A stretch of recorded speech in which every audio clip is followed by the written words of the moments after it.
ఆపలేరు. Nobody can stop this flow. Hallelujah, hallelujah. Thank you master. Hallelujah. Thank you lord. మనందరి జీవితాల్లో హర్బోనా వంటి వారు రైజ్ అవుదురు గాక. ఆమేన్. అర్థం చూడండి, ఎస్తేరు గ్రంథం 7వ అధ్యాయం 9వ వచనం చదువుకుందాం.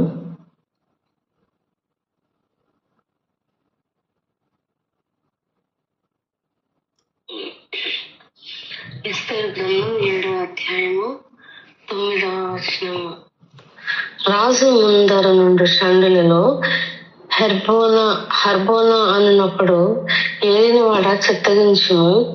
రాజు మేలు కొరకు మాట్లాడుతున్న మొర్దెకైని ఉరితీటకు హామాను చేయించిన 50 మూరల ఎత్తుగల ఉరికొయ్య హామాను ఇంటి యొక్క నాటబడి ఉన్నదనగా రాజు దాని మీద వాణ్ణి ఉరి తీయుడని ఆజ్ఞ ఇచ్చెను. హల్లెలూయా.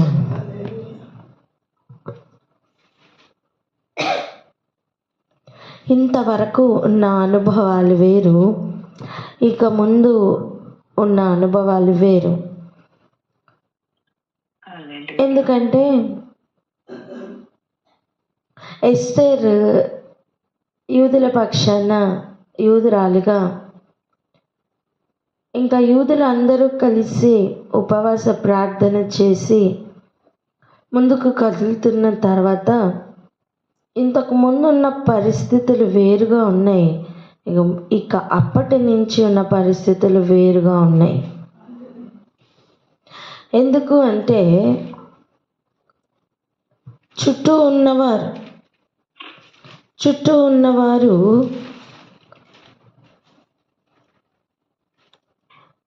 యూదులకు ఏం చేసినా సరే వ్యతిరేకంగానే మారుతూ ఉండేవి.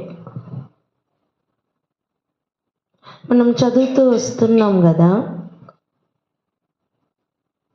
ప్రతి దినము కూడా మొర్దెకైతో మాట్లాడుతున్నప్పటికీ కూడా, మేలే చేస్తున్నట్టుగా కనిపిస్తున్నప్పటికీ కూడా వారి మాట చెవిని పట్టలేదని, వారి మాట వినలేదని, వారే మొర్దెకై మాట స్థిరపడుతుందో లేదో అని వెళ్ళి హామానికి లేనిపోనివన్నీ ఎక్కించినట్లుగా మనం చూస్తున్నాం. పోనీ అహష్వేరోషు దగ్గర ఏమైనా పరిస్థితులు బాగున్నాయా అంటే, అహష్వేరోషు చుట్టూ ఉన్నవారందరూ కూడా యూదుల గురించి ఒక్క మాట మనం చదువుకున్నాం, జ్ఞాపకం ఉందా? ఎజ్రా గ్రంథంలో చూడండి, ఎజ్రా గ్రంథంలో నుంచి ఒక మాట చదువుకుందాం. 4వ అధ్యాయం 6వ వచనం దయచేసి చదవండి. 4:6 ఎజ్రా. ఎజ్రా గ్రంథం 4వ అధ్యాయము 6వ వచనము. మరియు అహష్వేరోషు ఏలన ఆరంభించినప్పుడు వారు యూదా వంశస్థులను గూర్చియు యెరూషలేము పట్టణపు వారిని గూర్చియు ఉత్తరం రాసి వారి మీద తప్పు మోపిరి.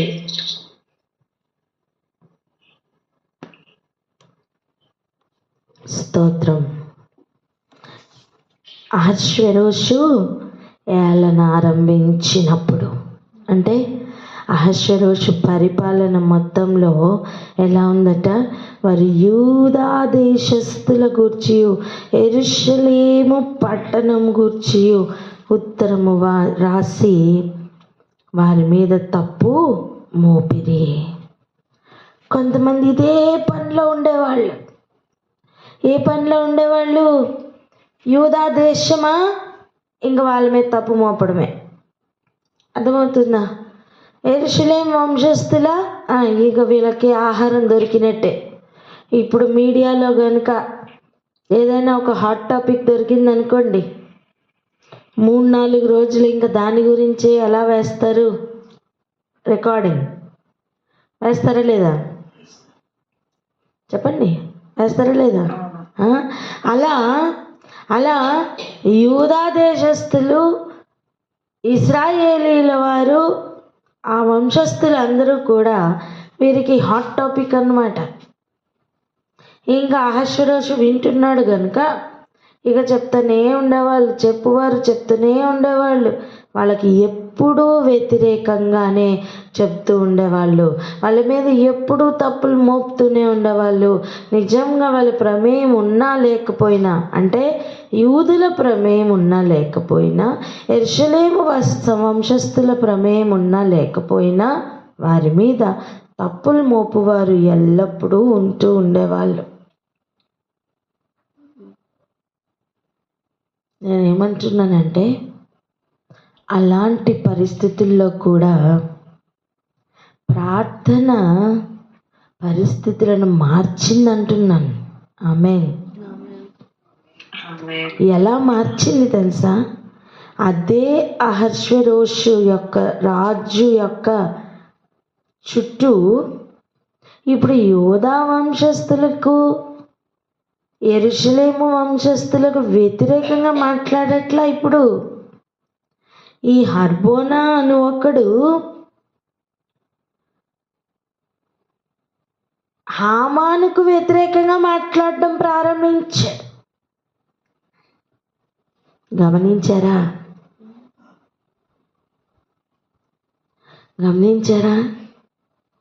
మనం ఎజ్రా గ్రంథంలో చదివిన వారిలో వారు మందిరం పని ఆపడానికి, ఏ పని జరుగుతున్నా ఆ పనిని ఆపడానికి, యూదుల మీద ఎప్పుడు నిందలు వేయడానికి పూనుకున్న ప్రజలు. అంటే చెప్పగా చెప్పగా చెప్పగా ఎప్పుడు ఎవరు చూసినా కంప్లైంట్లే చెప్తుంటే అహష్వేరోషు మనస్సు కూడా ఎలా అయిపోయి ఉంటుంది? యూదుల పేరెత్తగానే ఇంక యూదులు ఇంతే, ఇంక యూదులు తిరుగుబాటు చేయవారే, ఇంక యూదులు అంటేనే అహష్వేరోషుకి కూడా ఒక మాదిరి ఇంప్రెషన్ పడే ఉంటుంది కదా. ఎందుకంటే చెప్పేవాళ్ళు అందరూ కూడా అదే పనిలో ఉన్నారు. ఎంతమందికి అర్థమవుతుంది? ఈరోజు నీ జీవితంలో నువ్వు ఏం చేసినా నీ మీద వ్యతిరేకంగానే చెప్పువారు నీ చుట్టూ ఉన్నారేమో. నీ రాజు ఎదుట రాత్రింపగళ్ళు కూడా అపవాది అనేవాడు నేరం మోపుతూనే ఉన్నాడు. అలా కంటిన్యూస్గా వాదిస్తూ అపవాదాలు మోపుతూ ఉన్న బ్యాచ్ ఎప్పుడూ ఉంటారు. ఆ బ్యాచ్కి ఇదే పని. ఏం పని? నిందలు మోపడం. చెప్పండి, ఏం పని? నిందలు మోపడం, లేనిపోనివన్నీ మాట్లాడడం, చెప్పడం. ఈ బ్యాచ్ ఎవరో తెలుసా? అబద్ధానికి జనకుడైన వాడు వీరికి తండ్రి. ఎవరండి వీళ్ళు? అబద్ధానికి జనకుడైన వానికి వీరు తండ్రి. వీరికి వాడు తండ్రి. అందుకే వాళ్ళ తండ్రి యొక్క ఇచ్చను నెరవేర్చడానికి వీళ్ళు కష్టపడతారనమాట. అర్థం? వాళ్ళ తండ్రి యొక్క ఇష్టము చొప్పున వీళ్ళు నడుస్తూ ఆ తండ్రిని ఇంప్రెస్ చేయడానికి ప్రయత్నాలు చేస్తూ ఉంటారు. జీవితం అంతా దానికే కష్టపడతారు. అబద్ధానికి జనకుడు. అబద్ధం అంటే ఏంటి? లేని వార్త పుట్టించడం, ఉన్నది మరుగు చేయడం, లేనిది పుట్టించడం. అబద్ధం వేసే లేయర్స్ ఇవే కదా, అబద్ధం వేసే ముసుగు ఇదే కదా. వింటున్నారా? లోపల తోడేలు స్వభావం ఉంటుంది, పైనేమో గొర్రె బొచ్చు లేదా గొర్రె చర్మం కప్పుకొని ఉంటుంది. అదేంటది? అబద్ధం. నిజానికి అది గొర్రె? చెప్పండి. కాదు, అది గొర్రె కానే కాదు. అది ఏం చేస్తుంది? అబద్ధం. వింటున్నారా? లోపల స్వభావం ఏంటి? తోడేలు. ఇలా ఉన్న పరిస్థితులండి, చుట్టూ ఇటువంటి పరిస్థితులే. చూడండి, యేసుప్రభు కూడా తన శిష్యుల్ని పంపించేటప్పుడు తోడేళ్ల మధ్యలోనికి గొర్రెలను పంపినట్టుగా మిమ్మల్ని పంపిస్తున్నానని ఒక సందర్భంలో చెప్పారు, గుర్తుందా? అలా ఈ యూదులు చుట్టూ ఉన్నవారు అబద్ధికులు అన్నమాట. ఎటువంటి వారంటే రాజుకి ఎప్పుడు చూడు ఇంకా యూదుల మీద, యెరూషలేము వంశస్థుల మీద, అర్థం దేవుని పిల్లల మీద కంప్లైంట్లు చెప్తూనే ఉండడం వాళ్ళ పని. ఉత్తరాలు రాసేయడం, అప్పుడు ఉత్తరాలు, ఇప్పుడు మెసేజ్లు. చెప్పండి.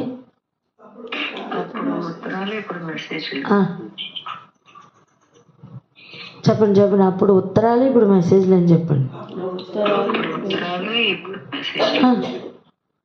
ఇలా కంటిన్యూస్గా ఆ ఆర్షరోషి యొక్క చెవులు కొరికేస్తూ ఉండేవాళ్ళు అనమాట.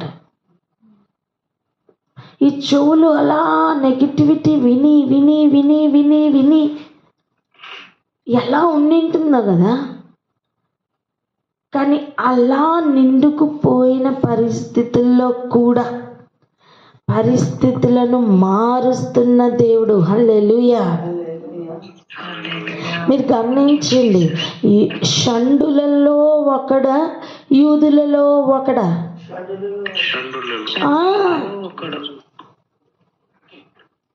షండులలో ఒకడు ఇప్పుడు యూదుల పక్షాన మాట్లాడుతున్నాడండి.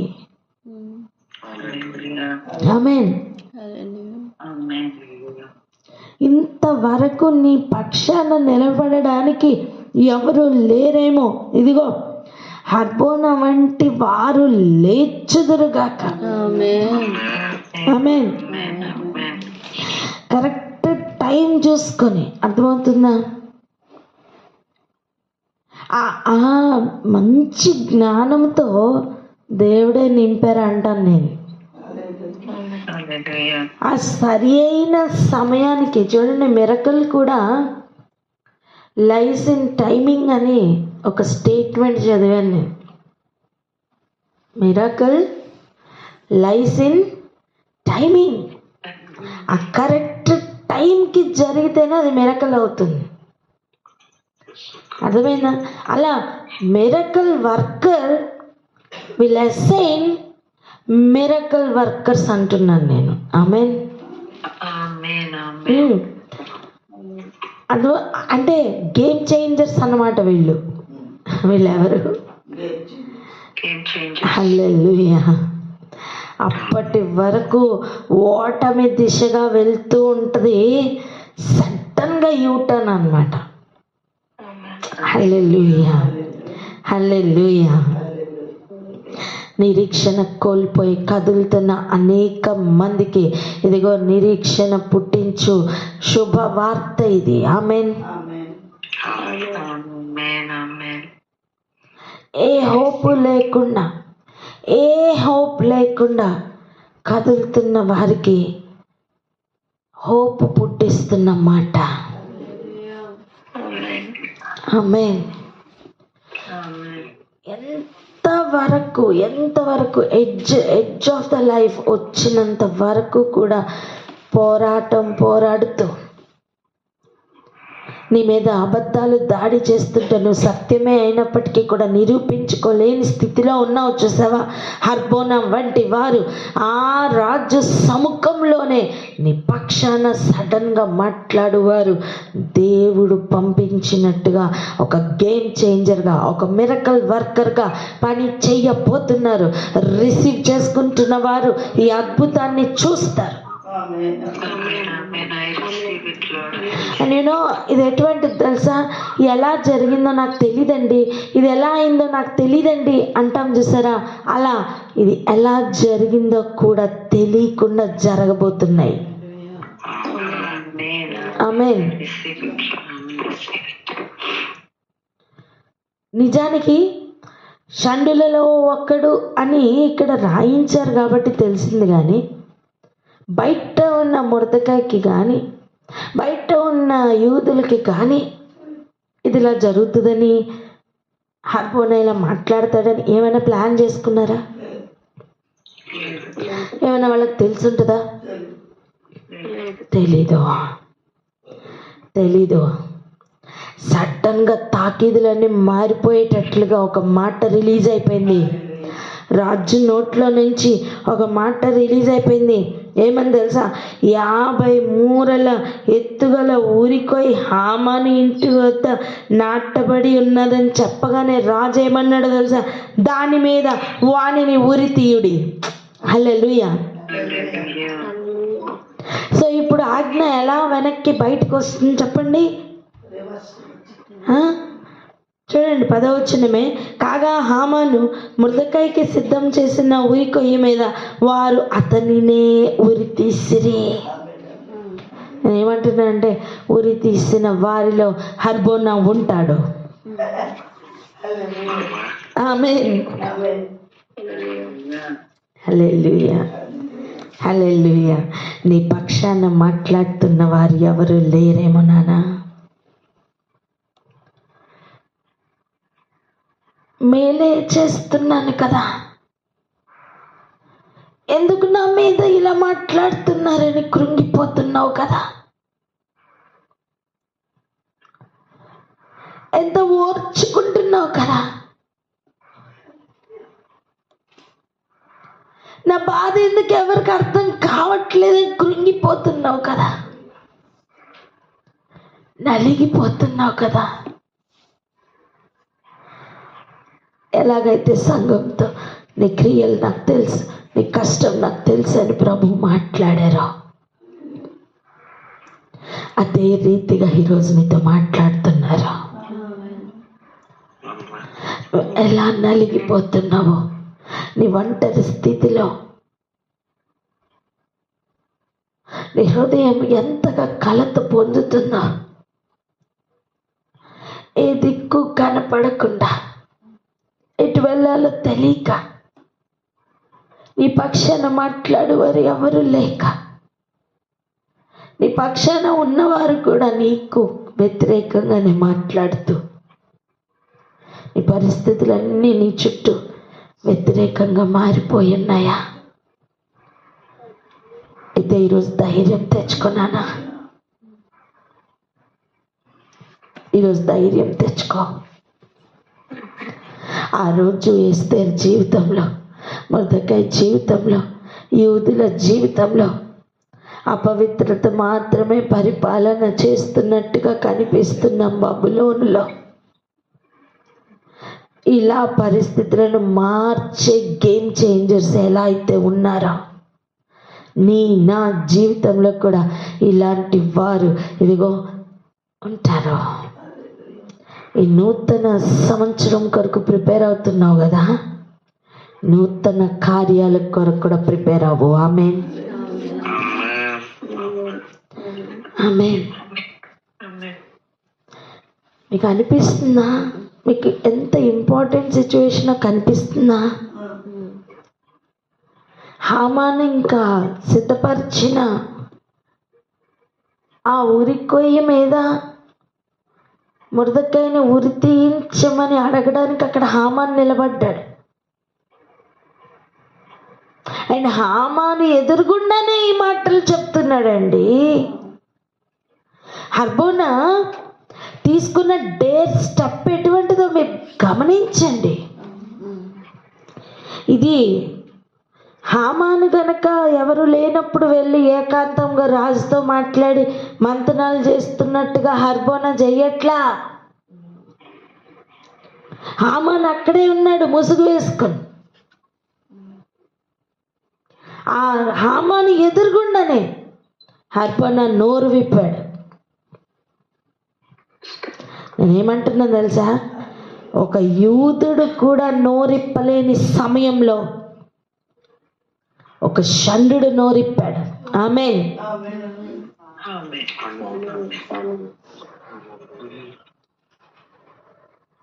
దేవుడు కొంతమంది జీవితాల్లో ఇలా ఇంటర్ఫియర్ అవ్వబోతున్నారు. ఆమేన్.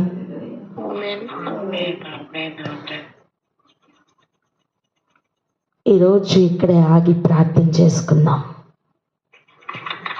వ్యక్తిగతంగా ఎవరెవరి జీవితాలు ఎలా ఉన్నాయో వారికే తెలుసు. నేను ఎంత కష్టపడుతున్నానో, నేను ఎంత అరిచి చెప్పినా ఎవరికి గ్రహింపు రాదు నాన్న. ఎందుకంటే అది అనుభవిస్తున్న వారికే తెలుసు కనుక. ఆ రోజు యూదుల్లో ఉన్న పరిస్థితులు కూడా అవే. వారి మీద ఎందుకు వ్యతిరేకంగా మాట్లాడుతున్నారో, ఎందుకు కంప్లైంట్లు చెప్తున్నారో ఎవ్వరికీ తెలియదండి. యూదులకి కూడా ఎంత ఆలోచించినా అంతు చిక్కట్లా. ఏం చేసినందుకు 50 మూరల ఎత్తుగల ఊరికొయ్యి తయారు చేసి ఇది మురదకై కోసం అని చెప్పి ప్రచారం. అంత ప్రచారం జరిగి ఉండకపోతే ఈ షండుల్లో ఒకడికి ఎలా తెలిసింది?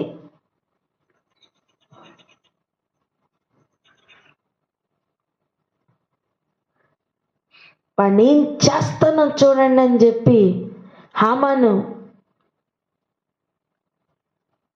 సిద్ధపరిచిన ఊరికోయి అందరికీ చూపించి ఉండకపోతే ఎలా తెలిసిందండి రాజు సముఖంలో ఉన్న వాళ్ళకి?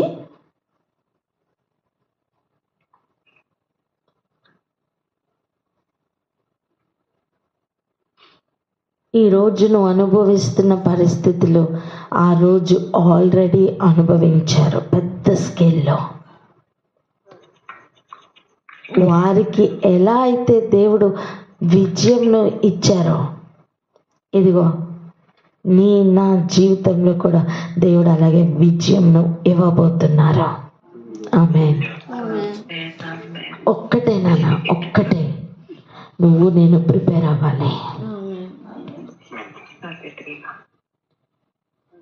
ఏ సమయం ఎక్కడ ఎలా ఆ గేమ్ని చేంజ్ చేస్తారో తెలీదు. ఏ సమయం ఎక్కడ పరిస్థితిలో సడన్ చేంజ్ వస్తుందో తెలీదు. నేనేమంటున్నాను తెలుసా? యోబు ఎప్పట్లాగనే రోజు బలి అర్పించుకుంటూ అలా గడిపేస్తున్నాడు. సడన్గా ఒకడు వచ్చాడు, అయ్యా నేను మందల దగ్గర ఉన్నాను, సడన్గా మందలకి ఇలా అయిపోయింది, నేను ఒక్కడనే మిగిలేనయ్యా, ఈ సమాచారం తేడా నేను ఒక్కడనే మిగిలాను. ఇంకొకటి సడన్గా ఈడు మాట్లాడుతుండగానే ఇంకొకటి పరిగెట్టుకుని వచ్చాడు, నీ పిల్లలందరూ ఒక దగ్గర ఉన్నారు, ఆ ఉన్న గుడారం కూలిపోయింది, వాళ్ళందరూ కూడా చచ్చిపోయారు, నీకు ఈ సమాచారం తేడా నేను ఒక్కడనే మిగిలి ఉన్నాను. నీకు అర్థమవుతుందా? ఇలా ఒకరి తర్వాత ఒకరు ప్రతి దాని గురించి చెప్పి ఒక్కసారిగా కుప్ప కూలిపోయేటట్టుగా ఆస్తులు, పిల్లలు అన్నీ ఏది కూడా ఇక చెప్పడానికి వీల్లేనంత రీతిగా ఒక్క రోజులోనే నాశనంను రుచి చూస్తే యోబుకి ఎలా ఉంటుందండి? ఏంటి ఇలా జరుగుతుంది, అటు చూస్తే అదేలా అయింది, ఇటు చూస్తే ఇదేలా అయింది, ఏంటి అసలు? ఒకసారి యోబు పరిస్థితిని ఆలోచించండి.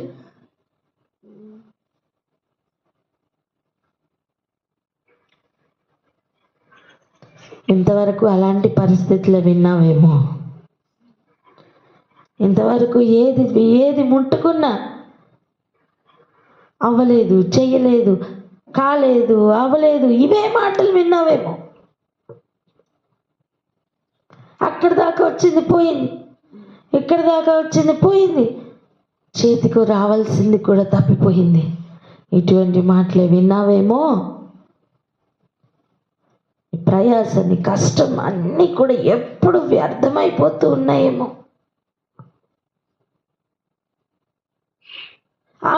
ఆఖరికి చిన్న చిన్న పనులండి, నువ్వు మేలే చేద్దామని స్టార్ట్ చేస్తావు, అది సడన్గా పగిలిపోద్ది నీ చేతిలో. లేదా మేలే చేద్దామని చేస్తావు, నీ చేతిలో మాడిపోతుంది. ఇలా అన్ని ఏరియాల్లో కూడా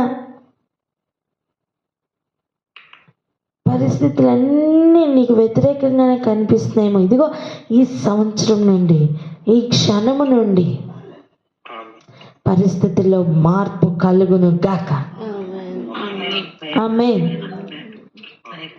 ఆఖరికి నువ్వు చిన్న రెసిపీ తయారు చేస్తుండే కూడా ఇంతకుముందు ఎన్నడూ లేని టేస్ట్ దానికి వచ్చును గాక.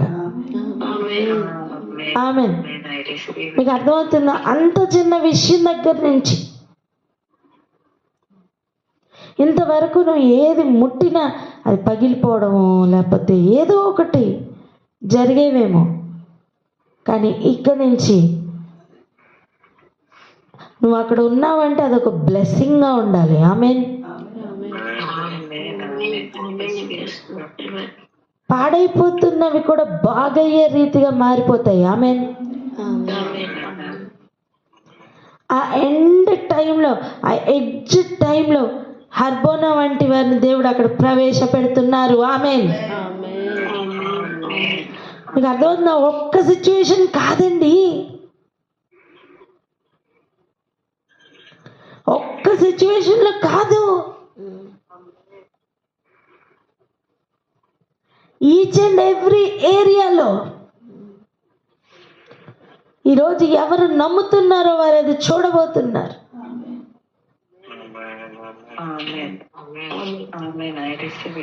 అసలు శత్రువుకి ఎలా ఉంటుందో తెలుసా? హామాన్ అక్కడే ఉన్నాడు. హామాన్కి ఎలా ఉంటుందో తెలుసా? సడన్గా తాను తయారు చేసిన AK-47 సడన్గా తన సైడ్ తిరిగి బుల్లెట్ వచ్చేస్తే, షూట్ అయిపోతే ఎలా ఉంటుంది? అలా ఉంటుంది. అర్థమైందా? ఎవరి గొయ్యి వారే తవ్వుకుంటున్నారు. శత్రువు ఎవరికి కావలసిన ఊరి వాడే తవ్వుకుంటున్నాడు, వాడే తయారు చేసుకుంటున్నాడు.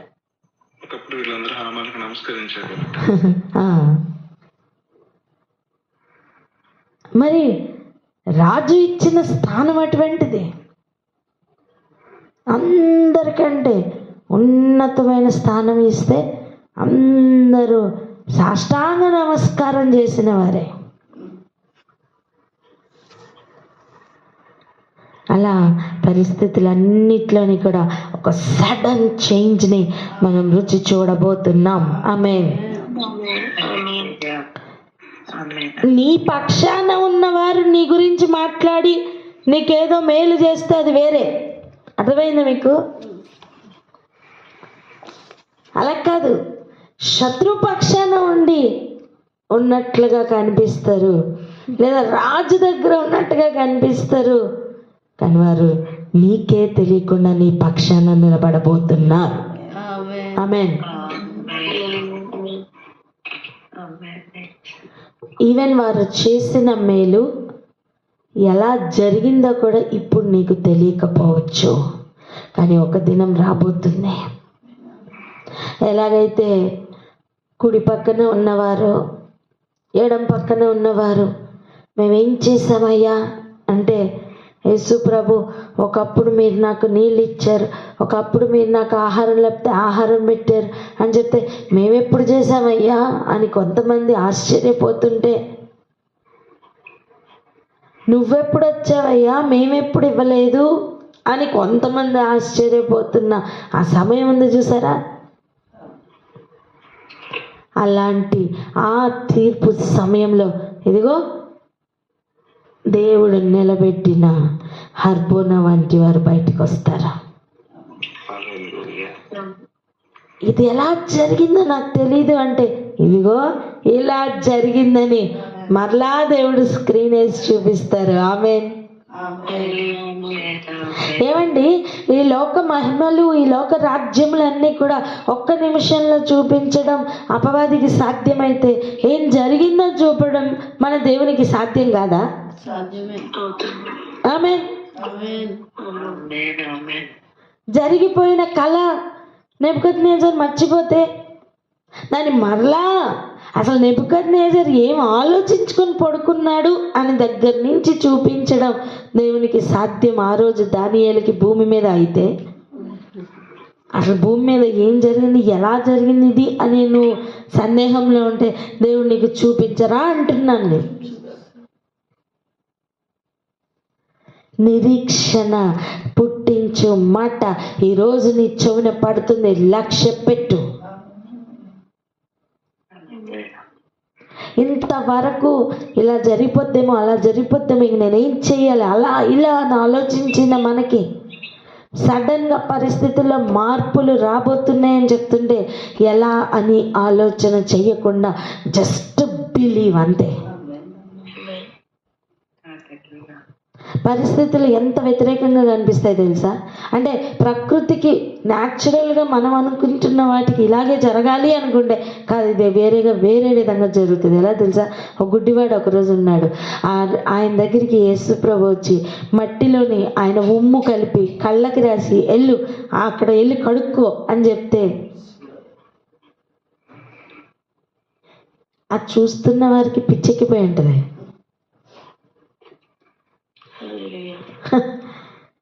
మట్టి కళ్ళకి రాయడమే, ఒకవేళ మట్టిలో నీళ్లు పోసి బురద చేసి కళ్ళకి రాయడమే ఒక వింతైన విషయం. అటువంటిది ఉమ్ము కలిపి, జాగ్రత్తగా వినండి, ఉమ్ము కలిపి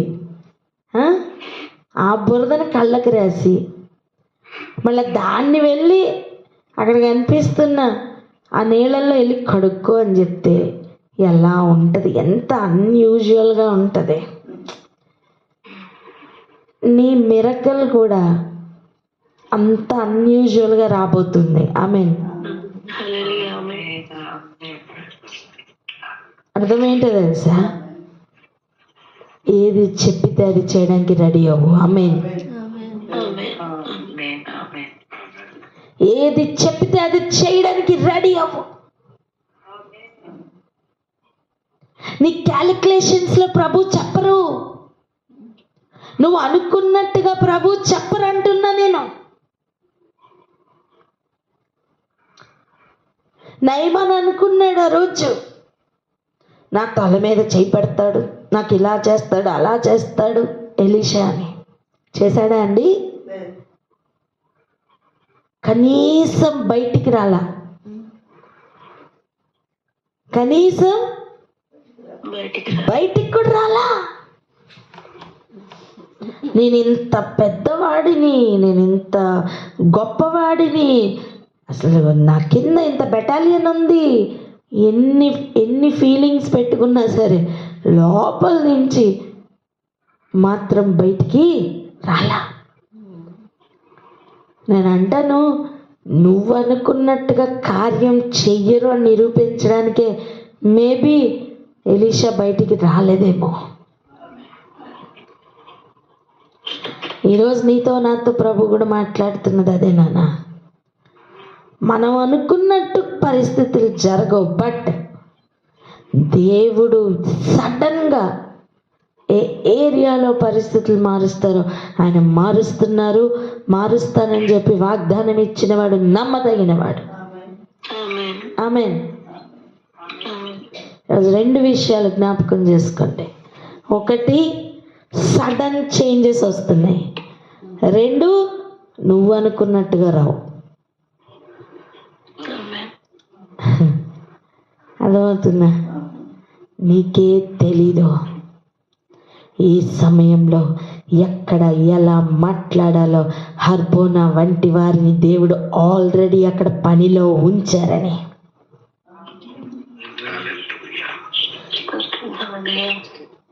హర్బోనా ఆ రోజు జాయిన్ అవ్వలా.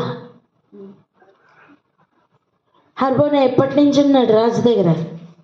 చాలా కాలం నుంచి ఉన్నాడు. అర్థమవుతుందా? షండులు ఎందుకు ఉండేవాళ్ళు? వారికి ఇంకే వ్యాపకం ఉండకూడదు. రాజు సేవే వాళ్ళకి జీవితాంతం ఇక ముఖ్యం. అంకితం చేసుకునేవాళ్ళు. ఈ కాలంలో మనం కొంతమందిని చూస్తాం, నన్స్ అని ఇలా వాళ్ళు సమర్పించుకునే వాళ్ళు కదా. అలా రాజుకే ఇక వాళ్ళ జీవితం అంకితం అన్నమాట. నేను అంటాను, హర్బోనా అక్కడ షండుగా నియమించబడడానికి కారణం ఇదిగో మొర్దెకై తరపున ఒకరోజు మాట్లాడటానికే. హల్లెలూయా. కానీ ముందు నుంచి మొర్దెకై తరపున మాట్లాడతాడంటే లేదు. అప్పటి వరకు బ్లాక్ కాయిన్ అండి చెస్ గేమ్లో. కరెక్ట్గా గేమ్ చేంజ్ చేసే టైంకి వాడు వైట్ కాయిన్ అయిపోతాడు. హల్లెలూయా. అర్థమవుతుందా? ఎంతమందికి అర్థమవుతుంది గేమ్ చేంజ్ అవ్వడం ఎలా ఉంటుంది? నువ్వు నీ పరిస్థితిలో క్లెయిమ్ చేసుకొని ఈరోజు నువ్వు స్తుతించాయి. ఆల్రెడీ జయధ్వనులు నువ్వు ఆల్రెడీ పలుకు. దేవుడు అనుగ్రహించబోతున్న జయము నిమిత్తం నువ్వు ముందుగానే కృతజ్ఞతలు చెల్లించు. నీ ఆరోగ్య విషయమా, నీ పరిస్థితుల విషయమా, ఎక్కడైనా సరే నేను మాత్రం ఒక్కటి చెప్తున్నా, ఏంటి తెలుసా? నీకే తెలియకుండా శత్రువు ఏదైతే ప్లాన్ చేశాడో అది వానికి ఊరై మారింది.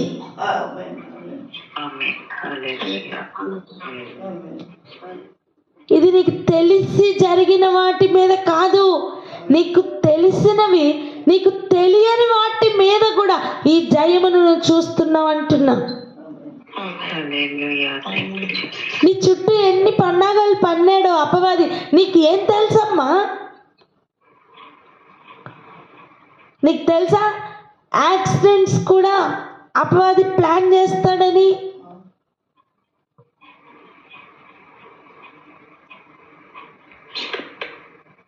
వాడు ఏ యాక్సిడెంట్స్ అయితే ప్లాన్ చేశాడో వానికే అవుతాయి అవి. ఆమేన్. అలా ఎవ్రీ ఏరియాలో నీకు కీడు తలపెట్టాలని ప్లాన్ చేసిన ప్రతి ప్లాన్ విఫలమైపోతున్నాయి, ఈరోజు బ్రేక్ అవుతున్నాయి.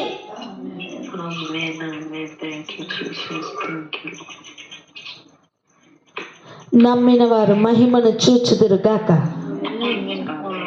ఆమేన్. వాక్యం ఆధారంగా లేకపోతే నువ్వు నమ్మకు. వాక్యం ఆధారం దొరికిందా ఇక నమ్మకుండా ఉండకు. ఆమేన్. ప్రతి ఒక్కరు కూడా ఈరోజు ఏకీభవించి ప్రార్థనలో పాల్గొండి. నిద్రపోకండి, నిద్రపోతే మిస్ అవుతారు. ప్రార్థన చేసుకుందాం అక్క.